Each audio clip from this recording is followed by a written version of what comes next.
तो दोस्तों आज हम फिर से आपके लिए लेकर आए हैं देश दुनिया की सभी ताजा बड़ी खबरें। फटाफट एक एक कर विस्तार से आज आपको बताएंगे, तो वीडियो को अंत तक जरूर देखें। दोस्तों वीडियो बनाने में हमें काफी मेहनत लगी है, तो वीडियो को दिल से लाइक कर दीजिए। दोस्तों पहली खबर में आपको बता दें कि कर्नाटक में हिंदूवादी संगठनों को लगा बड़ा झटका। कर्नाटक में हिंदू लड़की ने मुस्लिम लड़के से की शादी, हिंदू धर्म छोड़कर अपनाया इस्लाम धर्म, तो हिंदूवादी संगठनों ने घर पर किया हमला, बड़ा तनाव। वहीं आपको बताएंगे दोस्तों की मदरसों के सर्वे को लेकर मुस्लिम संगठनों ने राष्ट्रपति को लिखा पत्र। योगी सरकार की बढ़ गई है मुश्किलें, सर्वे पर रोक लगाने की है मांग। वहीं आपको बताएंगे दोस्तों कि प्रधानमंत्री मोदी पर गरजे लल्लन सिंह, कहा नरेंद्र मोदी है देश का सबसे बड़ा बहरूपिया। वहीं आपको बताएंगे दोस्तों कि राहुल गांधी को दोबारा कांग्रेस पार्टी का अध्यक्ष बनाने के लिए छत्तीसगढ़ कांग्रेस ने सर्वसम्मति से पास किया प्रस्ताव। राहुल गांधी बनाए जा सकते हैं दोबारा से कांग्रेस के अध्यक्ष। वहीं आपको बताएंगे दोस्तों कि सर तन से जुदा करने वाली धमकी निकली फर्जी, अपने ही बुने जाल में फंसा डॉक्टर, खुल गई पोल। वहीं आपको बताएंगे दोस्तों कि यूपी में शिवपाल यादव को विधानसभा में नहीं मिली आगे की सीट, अखिलेश यादव की मांग हुई खारिज। तो दोस्तों सभी खबरों को आपको एक एक कर बताने वाले हैं। वीडियो को लाइक कर चैनल को सब्सक्राइब कर दें और हमें कमेंट करके बताएं कि आपके जिले किस राज्य से हमारी खबरों को देख रहे हैं। इसी बीच पर तो दोस्तों अगली खबर की ओर, तो कर्नाटक में हिंदूवादी संगठनों को लगा बड़ा झटका। हिंदू लड़की ने मुस्लिम लड़के से की शादी, कबूल किया इस्लाम धर्म। जी दोस्तों आपको बता दें ये बड़ी खबर सामने निकल कर आई दोस्तों कि कर्नाटक से हिंदूवादी संगठनों को आज बड़ा झटका लगा है। कर्नाटक में एक हिंदू लड़की ने मुस्लिम लड़के से शादी कर ली है। भाई आपको बता दें कि मुस्लिम लड़के से शादी करने के बाद हिंदू लड़की ने हिंदू धर्म को छोड़कर इस्लाम धर्म अपना लिया है। इसकी खबर जैसे ही हिंदूवादी संगठनों को पता चली तो हिंदूवादी संगठनों ने मुस्लिम लड़के के घर पर हमला कर दिया। घटना के एक हफ्ते बाद दंपति ने सब रजिस्ट्रार के ऑफिस में पहुंचकर शादी का रजिस्ट्रेशन करवाया। इस दौरान नव दंपति ने कहा कि हम धर्मांतरण नहीं कर रहे हैं, लेकिन हिंदूवादी संगठनों ने मुस्लिम लड़के पर लव जिहाद का आरोप लगाया और कहा कि इन दोनों ने लव जिहाद किया है, इसलिए इन पर केस लगाया जाए और इन्हें जेल में डाला जाए।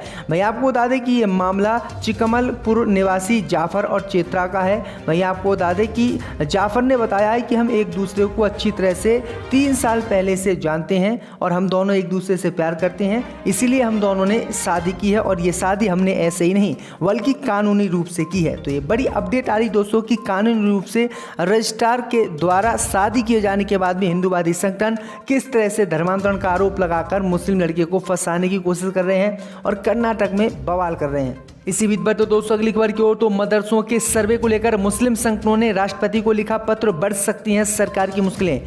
जब दोस्तों आपको बता दें कि मदरसों के सर्वे को लेकर रजा एकेडमी ने राष्ट्रपति को खत लिखा है। उन्होंने खत में सरकारी सहायता प्राप्त मदरसों का सर्वे करने की बात कही है और कहा है कि जो मदरसे चंदे से चल रहे हैं उनका सर्वे ना हो। वहीं आपको बता दें कि आगे रजा एकेडमी ने राष्ट्रपति को पत्र में कहा है कि दूसरे धर्म RSS के शिक्षा संस्थानों का भी सर्वे किया जाए, वहाँ तो हथियारों की ट्रेनिंग दी जाती है। मदरसों में शामिल कोई एक शख्स गलत करता है तो उसको सजा दीजिए, इसके लिए पूरा मदरसा गिराने का हक किसी को नहीं है।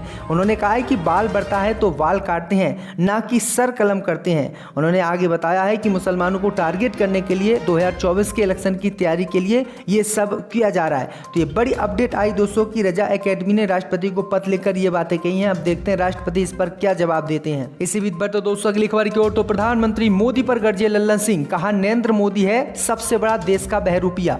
जब दोस्तों आपको बता दें कि बीजेपी से अलग होते ही जेडीयू बीजेपी एक दूसरे पर हमलावर हैं। जहां बीजेपी नीतीश कुमार को घेरने का काम कर रही है और 2024 के लोकसभा चुनाव को लेकर बयानबाजी जारी है, तो वहीं जेडीयू भी बीजेपी पर हमला बोलने का कोई मौका नहीं छोड़ रही है।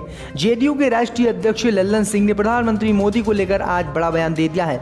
प्रधानमंत्री नरेंद्र मोदी पर उन्होंने गंभीर आरोप लगाए हैं। लल्लन सिंह ने कहा है कि नरेंद्र मोदी ने वोट हासिल करने के लिए देश की जनता से झूठ बोला। नरेंद्र मोदी से बड़ा बहरूपिया इस देश में नहीं है। दरअसल आपको बता दें कि लल्लन सिंह आज एक कार्यक्रम में शामिल होने के लिए लखीमसराय पहुंचे थे, जहां उन्होंने प्रधानमंत्री मोदी के खिलाफ जमकर हमला बोला। लल्लन सिंह ने कहा कि 2014 के लोकसभा चुनाव के दौरान नरेंद्र मोदी ने जाति धर्म के नाम पर जनता से झूठ बोलकर वोट ले लिया, जहां जैसा देखा खुद को उस रूप में समर्पित कर दिया। वोट हासिल करने के लिए कभी खुद को पिछड़ा बताया तो कभी अति पिछड़ा। वहीं उन्होंने कहा कि मोदी से बड़ा बहरूपिया देश में इस समय कोई नहीं है। इसी बीच पर तो दोस्तों अगली खबर की ओर तो राहुल गांधी दोबारा संभालेंगे पार्टी की कमान। छत्तीसगढ़ कांग्रेस ने सर्वसम्मति से पास किया प्रस्ताव। दोस्तों आपको बता दें कि छत्तीसगढ़ की राजधानी रायपुर में प्रदेश कांग्रेस कमेटी की बैठक संपन्न हुई है, जो कि प्रदेश निर्वाचन अधिकारी हुसैन दलवाई की अध्यक्षता में छत्तीसगढ़ प्रभारी PL पुनिया, प्रभारी सचिव डॉक्टर चंदन यादव की मौजूदगी में हुई है। इस दौरान कांग्रेस के नवनिर्वाचित प्रदेश प्रतिनिधियों की बैठक प्रदेश मुख्यालय राजीव भवन में आयोजित की गई है। दरअसल आपको बता दें कि इस बैठक में 2 महत्वपूर्ण प्रस्ताव कांग्रेस की तरफ से पारित हुए हैं, जहां पर पहला प्रस्ताव मुख्यमंत्री भूपेश बघेल ने रखा, जिसमें कहा गया है कि प्रदेश के पद अधिकारियों एवं कांग्रेस जनों की भावना अनुरूप भारतीय राष्ट्रीय कांग्रेस के अध्यक्ष राहुल गांधी को बनाया जाए और इसके लिए सर्वसम्मति से प्रस्ताव पास किया जाए। यानी आपको बता दें कि छत्तीसगढ़ में जो कांग्रेस पार्टी है उसने साफ रूप से कांग्रेस पार्टी का राष्ट्रीय अध्यक्ष राहुल गांधी को बनाने की बात कही है और सर्वसम्मति से जो है एक प्रस्ताव भी पास हो गया। तो राहुल गांधी जो है कांग्रेस पार्टी के राष्ट्रीय अध्यक्ष बनाए जा सकते हैं। इसी बीच पर तो दोस्तों अगली खबर की ओर तो गाजियाबाद में सर तन से जुदा करने वाली धमकी निकली फर्जी। अपने ही बुने जाल में फंसा डॉक्टर मुसलमानों को बदनाम करने की थी कोशिश। दोस्तों आपको बता दें कि पब्लिसिटी पाने के लिए गाजियाबाद में एक डॉक्टर ने शर्मनाक हरकत की। डॉक्टर का कहना था कि लोगों की सेवा करने के चलते उसे धमकी दी गई। धमकी देने वालों ने व्हाट्सएप पर कहा कि गुस्ताखे नबी की एक सजा, सिर तन से जुदा, सिर तन से जुदा। डॉक्टर की शिकायत पर पुलिस ने मामला दर्ज कर जांच शुरू की, जिसका खुलासा होने पर डॉक्टर की पोल खुली। मामला थाना सिहानी गेट क्षेत्र का है। यहां पिछले 24 साल से डॉक्टर अरविंद वत्स अकेले प्रैक्टिस कर रहे हैं। डॉक्टर के मुताबिक 1 सितंबर को अनजान शख्स ने उसे व्हाट्सएप पर कॉल की, जिसे वह नहीं उठा पाया। फिर मैंने कॉल बैक की तो बात नहीं हो सकी। इसके बाद 2 सितंबर को एक बार फिर कॉल आई। इस दौरान करीब 5 मिनट बात हुई। इससे ठीक बाद उसी नंबर से दूसरी कॉल आई और 21 सेकंड बात हुई। डॉक्टर का दावा है कि इस दौरान कॉल करने वाले ने कहा कि हिंदू संगठनों के लिए काम करना बंद कर दो, नहीं तो गुस्ताखे नबी की एक सजा, सिर तन से जुदा, सिर तन से जुदा। धमकी देने वाले ने अपना नाम स्टीवन ग्राउंड बताया। उसके व्हाट्सएप की प्रोफाइल को नकाबपोशों की थी। खुद की रची इस साजिश के बाद डॉक्टर ने सबसे पहले एक परिचित मरीज को बताया उसे जान से मारने की धमकी मिली है, जिसके बाद अब पुलिस ने जांच की तो पुलिस ने जांच में ये सब कुछ फर्जी पाया और सिर्फ पब्लिसिटी के लिए, मुसलमानों को बदनाम करने के लिए, पैगंबर मोहम्मद साहब पर विवादित टिप्पणी करने वाले लोगों का समर्थन करने के लिए इसने ये झूठ रचा और फिर कहा कि सिर तन से जुदा करने वाली धमकी दी गई है और ये धमकी फर्जी निकली। तो ये बड़ी अपडेट आई दोस्तों कि किस तरह से मुसलमानों को देश में बदनाम करने के लिए झूठी साजिशें रची जा रही हैं। इसी बीच पर तो दोस्तों अगली खबर की ओर तो बीजेपी सांसद सुब्रमण्यम स्वामी ने बीजेपी पर बोला हमला। कहा चीन के कहने पर मोदी ने क्यों छोड़ दी हमारी जमीन। दोस्तों आपको बता दें कि पूर्व राज्यसभा सांसद सुब्रमण्यम स्वामी ने एक बार फिर से अपनी ही सरकार पर निशाना साधा है। उन्होंने सवाल उठाया है कि चीन के कहने पर हमने अपनी जमीन को क्यों छोड़ा। भाजपा नेता का कहना है कि जिनपिंग ने हमें पाकिस्तान जैसा दर्जा दे दिया है। स्वामी ने शनिवार को अपने ट्विटर अकाउंट पर एक ट्वीट लिखा, जिसमें उन्होंने लिखा कि हमने हाल ही में चीन की मांग पर अपना क्षेत्र क्यों खाली किया। पीटी को याद हो सकता है, विदेश मंत्रालय ने मीडिया को बताया था कि ये पीएम मोदी और शी जिनपिंग की बैठक के लिए था, जो हुई नहीं थी। शी जिनपिंग ने पुतिन से कहा कि भारत को पाकिस्तान के बराबर कर देना चाहिए। यहाँ तक कि ईरान ने भी मोदी को व्यापार पर अल्टीमेट दिया था। इससे पहले स्वामी ने एक ट्वीट को रीट्वीट करते हुए लिखा था कि चीन वही करता है जो वह करना चाहता है, लेकिन भारत क्या कभी उसके खिलाफ कार्रवाई करने जा रहा है? क्या वह चीन के खिलाफ भारतीय क्षेत्र पर अवैध कब्जा आतंकी देश पाकिस्तान का समर्थन करने के लिए आवाज उठाएगा? दरअसल आपको बता दें कि बीते ही दिनों राहुल गांधी ने ट्वीट करके आरोप लगाया था कि प्रधानमंत्री मोदी ने बिना लड़ाई के चीन को 1000 वर्ग किलोमीटर जमीन दे दी, लेकिन मोदी सरकार की तरफ से भी कोई इसको लेकर जवाब नहीं आया।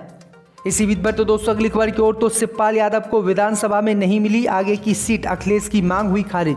दोस्तों आपको बता दें कि यूपी विधानसभा में शिवपाल सिंह यादव को आगे की सीट नहीं मिल सकेगी। अखिलेश यादव की इस मांग को ठुकरा दिया गया है, जिसके बाद अब शिवपाल को भतीजे अखिलेश के विधायकों के साथ ही बैठना होगा।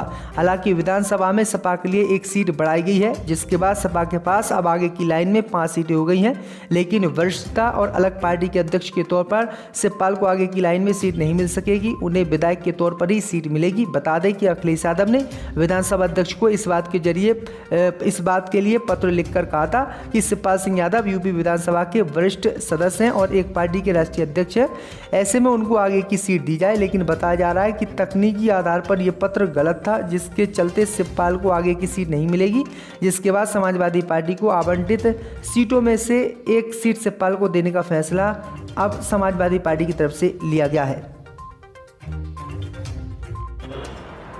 क्या समाजवादी पार्टी आने वाले समय में जो प्रगतिशील समाजवादी पार्टी के अध्यक्ष शिवपाल सिंह यादव जी उनके साथ गठबंधन करेगी?